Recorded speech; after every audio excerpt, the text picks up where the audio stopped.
ఎన్నో సంవత్సరాల క్రితం కనాను దేశంలో ఒక కుటుంబంలో 11వ కుమారుడు జన్మించాడు.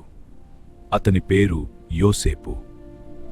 జాకోబు, నా కుమారుడా, అది చాలా అందంగా ఉంది నాన్న. ఇది నా ప్రేమకు గుర్తు. ధన్యవాదాలు నాన్న. ఇది ఎప్పటికీ నిన్ను గుర్తు చేస్తుంది. యోసేపు కలలు కనేవాడు. తోతతుల్లొత్తది తోకిల్లి తల్లోపరి పప్పులకిలేటు. ఇది యోసేపు గురించిన కథ. నా కలలో నా గుత్తికి అన్ని గుత్తులు వంగి నమస్కారం చేశాయి.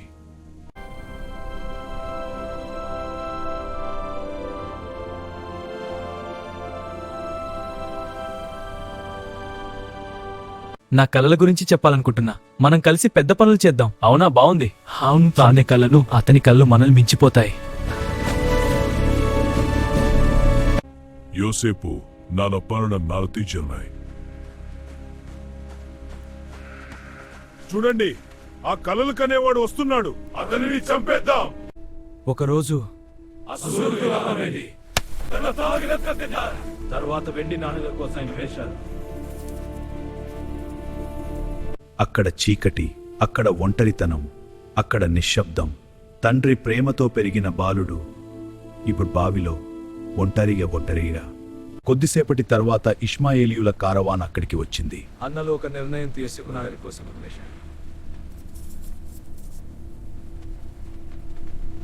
అన్నయ్య, దయచేసి, ఇది మన భవిష్యత్తు కోసం.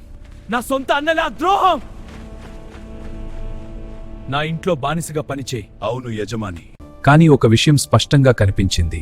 దేవుడు యోసేపుతో ఉన్నాడు. అతను ఏ పని చేసినా విజయం సాధించాడు. పోతీఫరు అతనిపై విశ్వాసం ఉంచాడు. ఇంటి మొత్తం బాధ్యత అతనికి అప్పగించాడు. బానిసైన తా ద్విశూపం రాజసంగజేతురైంది. పోతీఫరు భార్యని తప్పుదారిలోకి లాగాలి ప్రయత్నించింది. నా వెంటరా నేను ప్రభువుకు విశ్వాసఘాతం చేయలేను. దేవునికి భయపడి ఈ పాపాన్ని తిరస్కరిస్తున్నాను. నేను నిజాయితీగా నిలబడతాను. కాని నిజాయితీకి ప్రతిఫలం ఇది అన్యాయం. నేను నిర్దోషి. తప్పుడు ఆరోపణతో అతన్ని చెరసాలలో పెట్టారు.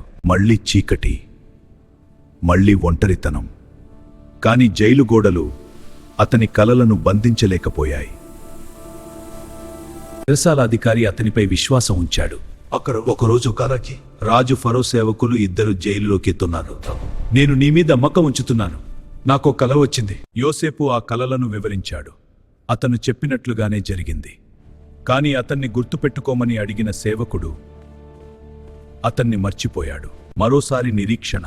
2 సంవత్సరాలు గడిచాయి. ఒకరోజు ఫరోకి ఒక భయంకరమైన కల వచ్చింది. ఎవరూ దాని అర్థం చెప్పలేకపోయారు. అప్పుడు జైలు సేవకుడు బిఎస్ఎఫ్ గచ్చుకుతి, యోసేపు, నా కల యొక్క అర్థం చెప్పగలవా? ఫరో, దేవుడు శాంతిని ప్రసాదిస్తాడు. సమాధానం దేవుని దగ్గర ఉంది.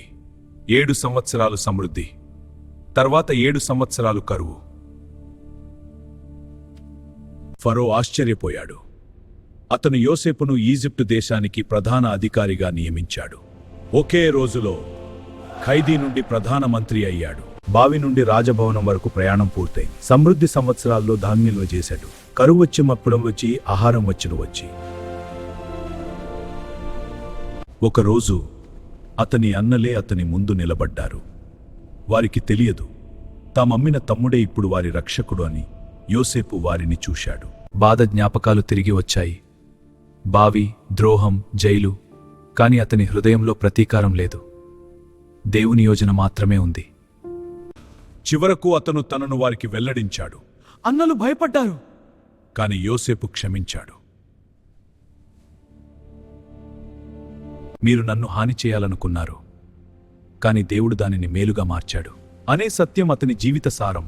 తండ్రి యాకోబును ఈజిప్టుకు తీసుకువచ్చారు. కుటుంబం మళ్లీ కలిసింది. బాధ ముగిసింది. దేవుని యోజన నెరవేరింది. యోసేపు జీవితం మనకొక గొప్ప పాఠం నేర్పుతుంది. బావిలో ఉన్నప్పుడు కూడా దేవుడు చూస్తున్నాడు. బానిసత్వంలో ఉన్నప్పుడు కూడా దేవుడు పనిచేస్తున్నాడు. జైలులో ఉన్నప్పుడు కూడా దేవుడు సిద్ధం చేస్తున్నాడు. నిరీక్షణ వ్యర్థం కాదు. విశ్వాసం వృథా కాదు. నీ జీవితంలో ఉన్న బావి ఒకరోజు రాజభవనానికి మార్గం కావచ్చు. ద్రోహం నీ అంతం కాదు. పరీక్ష నీ పరాజయం కాదు. దేవుడు నీ కథ రాస్తున్నాడు. మరియు ఆయన రాసే ముగింపు